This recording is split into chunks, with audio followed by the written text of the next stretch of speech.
Purdue loses to a late game winner on a late night in LA for their first Big Ten loss of the year. But is it time to panic, or is this just all a part of the journey?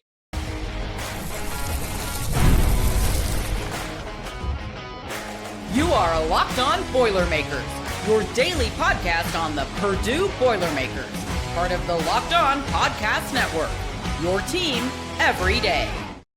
Hello and welcome into another episode of Locked On Boilermakers here on the Locked On Podcast Network. Now, the number one sports podcast network where it's your team every day. I am your host. I am Nick Arvin. I talk Boilermakers every day here on the Locked On Podcast Network, the only daily Purdue show out there. Also write about Purdue for Purdue 24/7.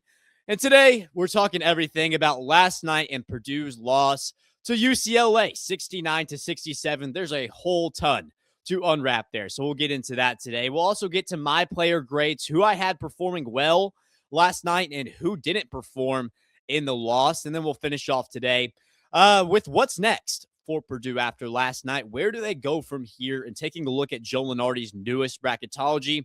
So I appreciate you guys joining me this morning, spending your day with me here on Locked On Boilermakers. It was a late game last night, and we're going to get into it. But first, today's episode is brought to you by FanDuel. FanDuel is officially in playoff mode, and every game day during the NFL playoffs, FanDuel is giving customers even more ways to get in on the action. So visit FanDuel.com to get started. And I mean, as I said, there is a lot to get into regarding last night. It was a really tough loss. Tyler Bilodeau makes a three with about 8 seconds left to put UCLA up 2 points at the end of that game.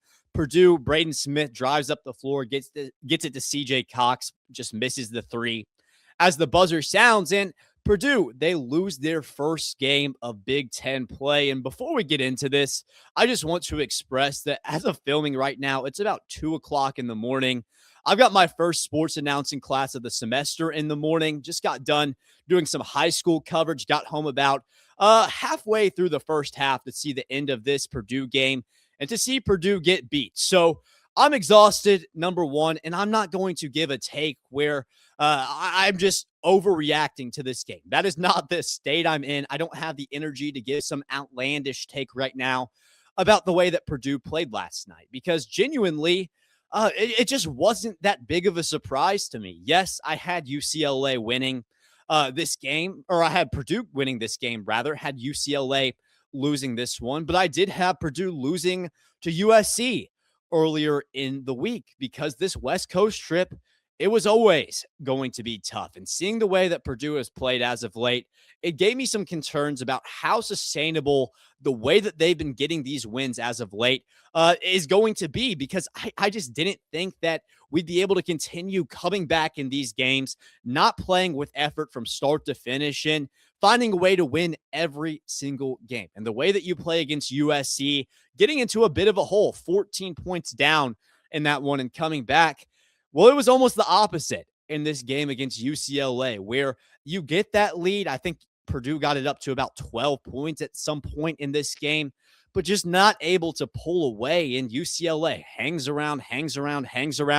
Donovan Dent had an amazing game in this one. And for a guy that's gotten a lot of criticism throughout the season for transferring over from New Mexico to UCLA and not playing up to the performance that he was giving out at New Mexico, underperforming so far for UCLA, he absolutely didn't underperform in this game, and he proved that he's that guy. He outplayed Purdue in this one, outplayed Braden Smith, lived up to that matchup, and he's largely the reason why Purdue is sitting here right now with a loss in Big Ten play. Donovan Dent showed up in this game, and Purdue, they weren't able to answer it at the end. And to my point, I'm not necessarily surprised about this. This has been a long time coming for Purdue. And while I don't want to necessarily overreact to this game, because it's not the end of the world, not a whole lot changes after this loss. You're still one game behind Nebraska. You have the ability to play them, get that win back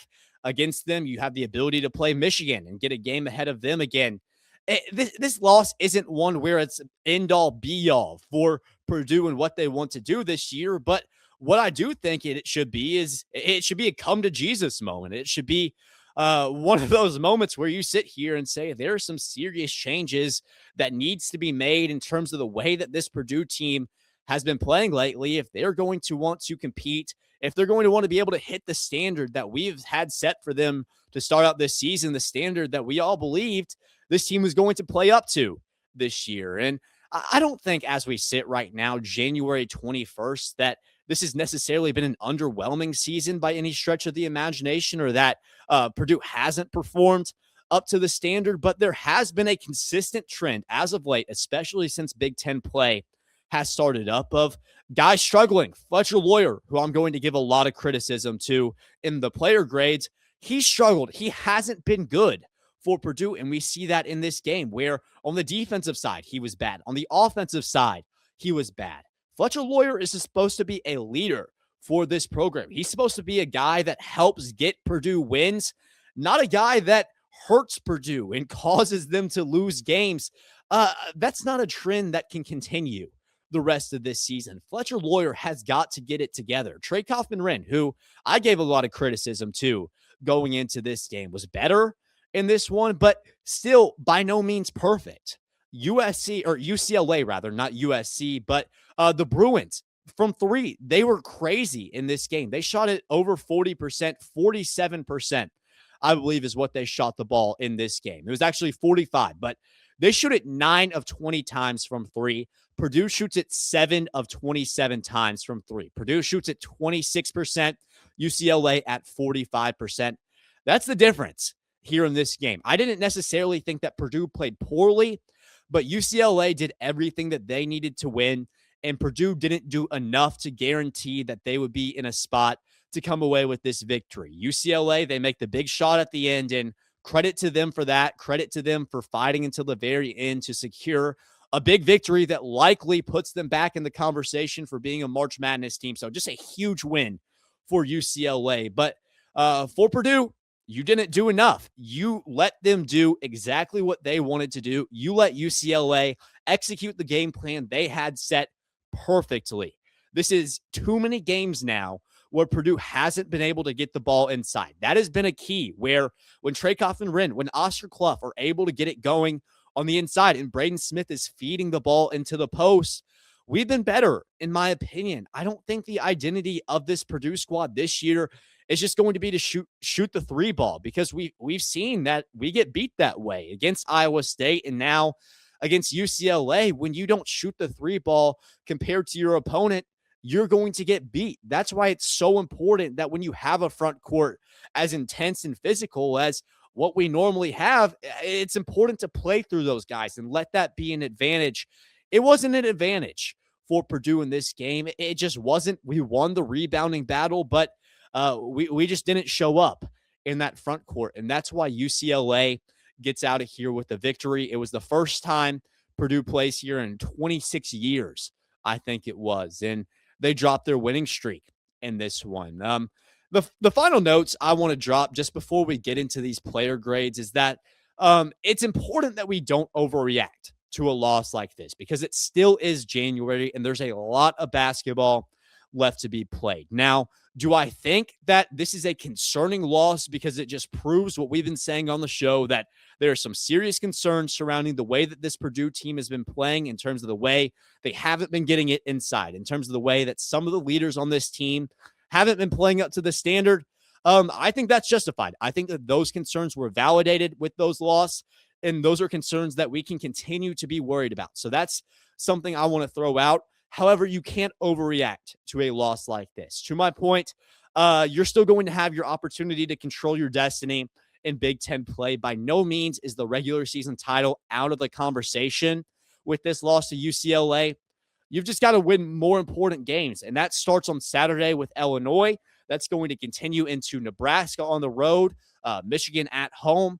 This loss against UCLA by no means is it end-all, be-all for Purdue's hopes, but what it does mean is that the Boilermakers are going to have to fight even harder. They're going to have to win even more of these marquee, tough games down the stretch in order to get to where they want, in order to reach the standard that's been set for this year. There are changes that need to be made but it's not the end of the world. It was a tough loss on the road. We're going to have more of that, all the player grades that's coming up here next on Locked On Boilermakers.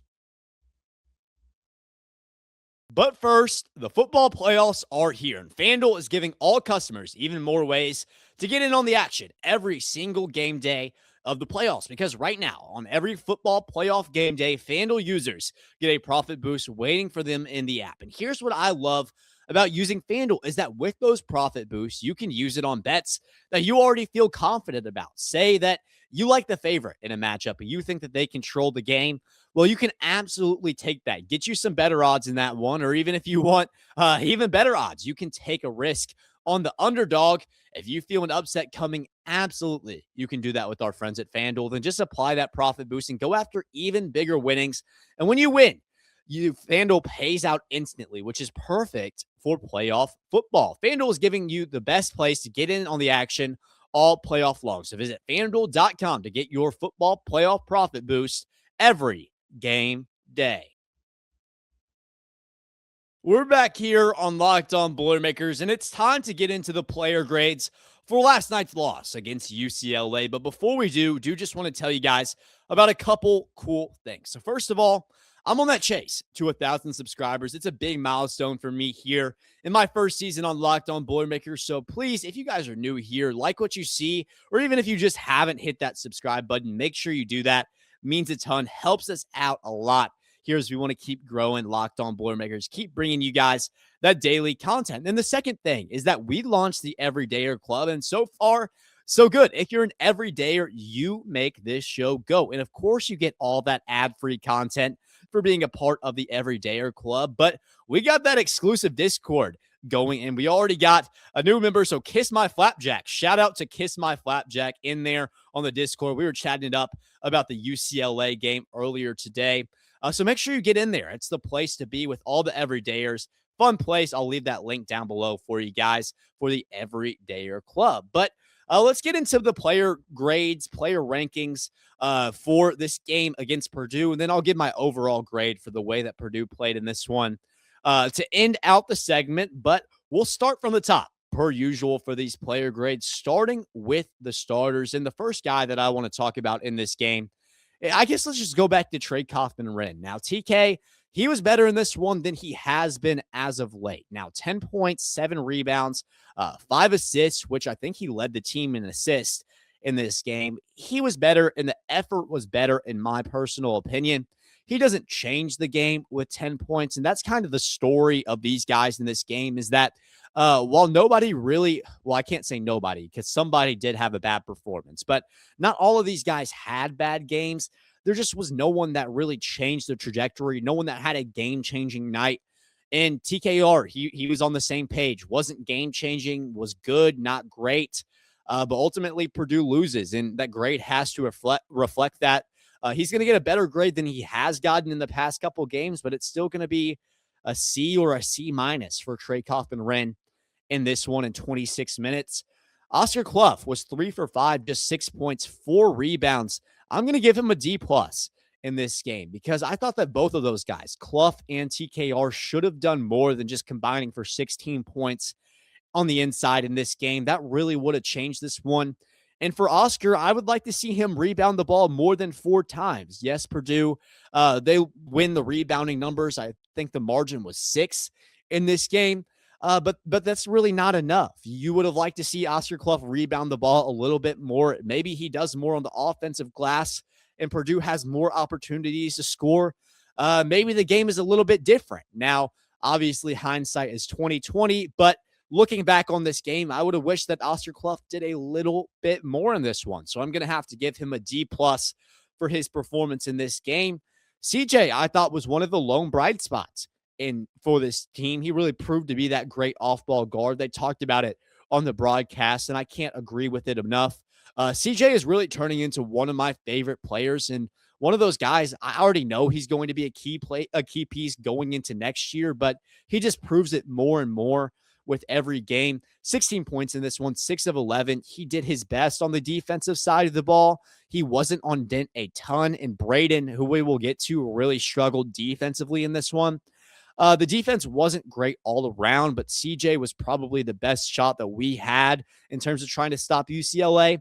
I'm going to give him a B for his performance in this. I'll give him a B plus. He deserves it. Yes, Purdue loses, but CJ did have a good night in the loss. Braden had 12 points, only 4 assists, which is not great at all for him with 4 turnovers. He just didn't have a good game. And I wonder the injury that he picked up against USC is something lingering there with him because I thought he was solid at times. I didn't notice, like it wasn't noticeably where something was wrong with him, but he just wasn't playing up to that level he normally does. He doesn't change the game in this one against UCLA the way that he has. And this just kind of goes to show what we've been talking about here on the show, where if Purdue doesn't get Braden Smith help when he was having those 20-point, 14 assists, just crazy stat lines like that. Now, Braden Smith is performing, but who is going to help around him? And in a game like this, where Braden doesn't play up to those crazy numbers he has had as of late, and other guys don't step up, it kind of goes to show that this Purdue team is very beatable when Braden isn't superhuman. I didn't think that Braden Smith was superhuman in this game, whether you credit to the injury, whether you credit to just this UCLA defense limiting him. He wasn't superhuman like we've seen in previous games, and he's going to get a C plus for me in this one. Let me give him a C because 4 assists, 4 turnovers. That's really just not good. That's not where he wants to be. So I'm going to give him a C for his performance in this one. Fletcher gets an F. I mean, that's just what it is. 5 points, 2 of 10 from field goal range, 1 of 6 from 3-point range. If he shoots the ball better, we win this game. That's just what it is. And I know I say that a lot, getting the ball inside with Oscar Clough, shooting the ball better with Fletcher Loyer, but genuinely, Purdue is a better team on paper than UCLA, and there's really no doubt about that in my mind. But the issue is when you have leaders on this team that just don't show up, and when Braden Smith doesn't play out of his mind, the chance for you to get beat is there. And for Fletcher Loyer, we have to find some type of consistency. I mean, he's going to stay in the lineup. He's proven that he should stay in the lineup, and he's earned the right to stay in the lineup. However, that doesn't mean that he doesn't deserve criticism when he scores 5 points and shoots 1 of 6 from 3-point range, because against USC, he didn't play good basketball either. Now, he shot it a little bit better, but on the defensive side, getting into foul trouble early, not being able to guard physical wings. He wasn't great on defense in this game either. He doesn't score on the offensive side. For Fletcher Loyer, you have to prove yourself on at least one side of the ball. Typically, it's the offensive side. He didn't do that in this game. And I'm not going to harp too much on Fletcher because he just doesn't deserve it. I mean, I know everyone harps on him from time to time, but I think that he's done amazing things over his 4 years. But just this last month or so, he hasn't been good, hasn't been playing right. And hopefully we get that fixed. Hopefully this is a wake-up call for Fletcher Loyer to get back to where he needs to be. I honestly thought the bench was good. UCLA scored 0 points with their bench. Purdue had 11, 14, 18 points out of their bench in this game, which is just why it's so much crazier that we lost this game. But Jacobson had 4 points in this one, 2 of 4. He hasn't been great, was a little bit better in this game than he has been as of late. I'll give him a C- for his performance in this one. Played 16 minutes. He was fine, but he just didn't change the game. Meyer, 3 points, 1 of 2. Same boat as Jacobson, was fine, didn't change the game. I'm going to throw him in that C category as well.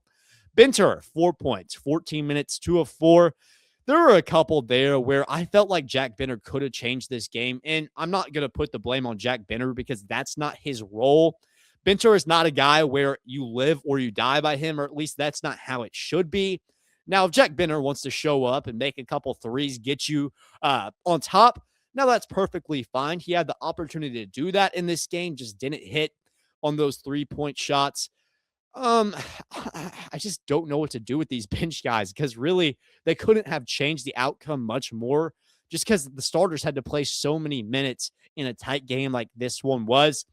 Jack Binter can get a C as well for me. I hate to just keep giving these guys C after C after C. That feels very generic, but ultimately it's just kind of tough to grade these guys. Maybe give Binter a D plus because he wasn't hitting the boards the way that he did against USC. Missed a couple big threes in this one. But overall, he wasn't bad, wasn't good, didn't do anything that necessarily hurt Purdue, didn't make a shot that changed the game. So I'll give him a D plus, C minus in this one.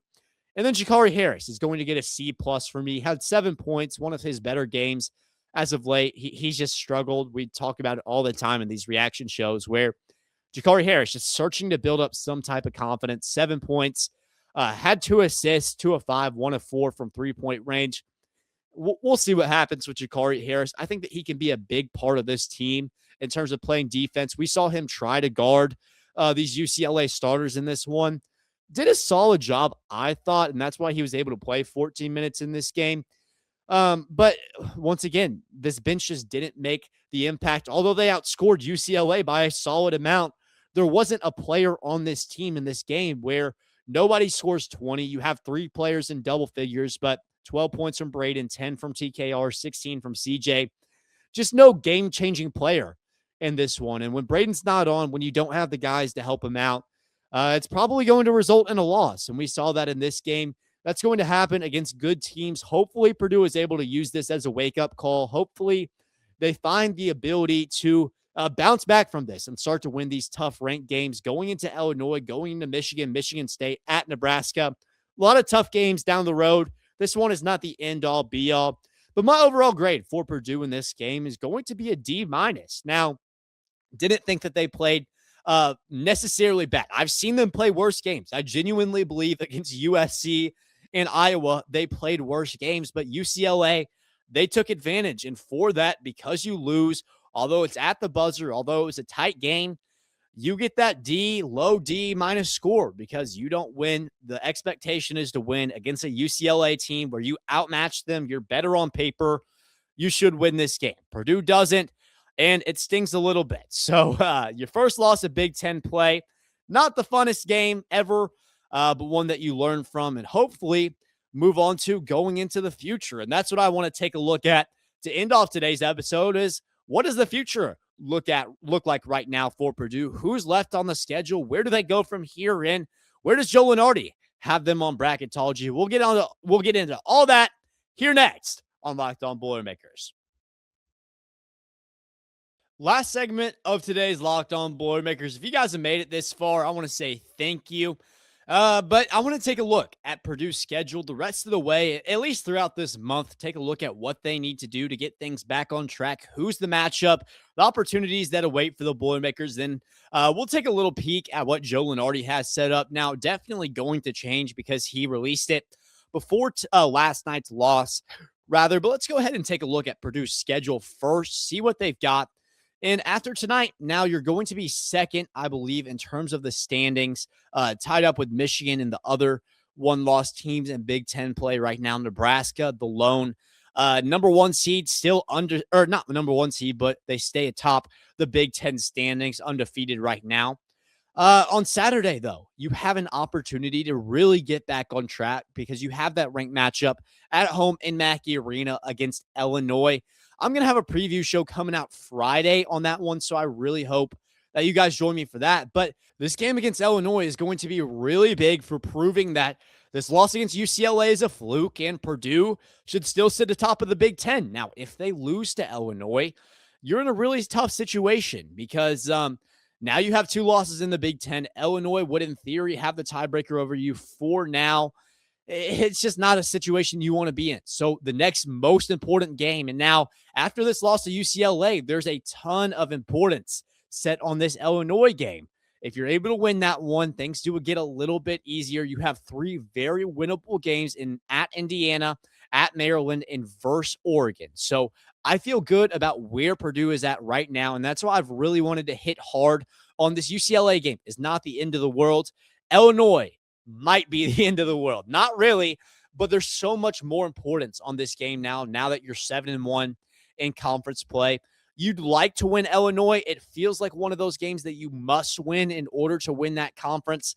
That's where we're at right now, but if they're able to get through Illinois, I see a very good chance that Purdue does start out 11-1 in conference play, going to Nebraska And that could be a game that potentially determines the conference. Now, I do think Nebraska will fall off a little bit. Do think it'll still be between Purdue and Michigan going into that February 17th matchup.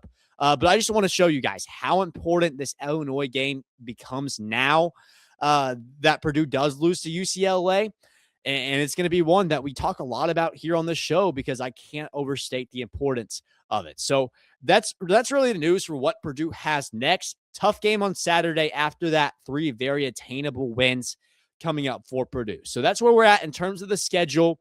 In terms of bracketology that got released yesterday, Purdue in the similar spot. They're still in that St. Louis region, going to be in the East right now, and now they're under Duke, which is the 1 seed. A little bit interesting because in the AP poll, Purdue came up to 4 on Monday, but still ranked behind Duke in bracketology. I don't know if that goes to show where Lunardi will have these teams projected or where he values them right now, but I'm just letting you know that Purdue is ranked number 2, Duke number 1. And this was before Purdue loses this game to UCLA. So as of now, I honestly see this maybe being the same or Purdue potentially dropping down to a 3 seed. And while I don't think that they're deserved of a 3 seed, I really just don't see Purdue falling lower than a 2 seed at this point in the season. Iowa State, they dropped down to a 3 seed after losing 2 games as of late. So that just leaves me with an interesting, just wondering what Purdue is going to do, how far they're going to drop. Illinois is a 3 seed, Michigan State a 3 seed, Iowa State a 3 seed, and Vanderbilt a 3 seed. So I would assume by the time that the next bracketology poll does come out on Tuesday, we should have the answer to, is Purdue a 2 seed? Is Purdue a 3 seed? And I think the answer to that comes back to, does Purdue beat Illinois? And once again, that just makes this Illini matchup even more important. I hope you guys start to see how important this matchup on Saturday is going to be between Purdue and Illinois. It really could determine the rest of this season. It could determine the fate of this year's Purdue team. And yes, there's still a lot of season left to be played, but I feel like a big goal of this squad and something that Matt Painter has set out from the start is that the expectation, or at least the goal for this year, is to win a regular season Big Ten championship. I feel like Purdue is still definitely in a situation to do that. Tough loss against UCLA, but things can get, you can right your wrongs rather with a win over Illinois. So it was an interesting night last night. Not the result that you wanted, but ultimately Purdue, they've been playing at a level where you could have expected it to come soon. Purdue hasn't been playing basketball where they're running away from teams. They haven't been playing dominant basketball. And honestly, they just haven't shown up like that dominant team we expect them to be. Hopefully something changes. We'll see if something changes. But Purdue's going to have a gigantic test going into Saturday against Illinois. Hopefully the Boilermakers, hopefully Matt Painter is able to get into these guys' ears and help them just get something figured out going into Saturday, because they're absolutely going to need it. My final takeaways out of this one is that Purdue, they need to start playing through their front court. They need to get that ball into the post and start winning points in the paint. That's going to be key. Purdue plays at their best when they're getting it done inside. We also need to get Braden Smith some help. That plays along with getting it in the front court, but on nights like tonight where Braden Smith, he plays like a human, still has a solid performance, but plays like a human, we need other guys around him to really perform and be able to get the Boilermakers over the hump. We need to start limiting these guys, and that was something Purdue did very well to start out the year, not as well as of late, limiting other teams' number 1 scores. Donovan Dent hasn't necessarily been that guy all season long, but he was in this game against the Boilermakers. So those are the 3 things I noticed. Let's get this team back on track. It starts this week. It'll head into Saturday against Illinois. It was a tough loss, but by no means the end of the world. I appreciate you guys tuning in today after the loss, and I just want to let you guys know that this is a part of the journey, not to panic, not to overreact. We still have a good basketball team, just things that need to be worked out. But once again, thank you for being here. That's all I got for you guys today. Check out the Everydayer Club. It's a fun time. I'll leave that link down below. But as always, boiler up, hammer down.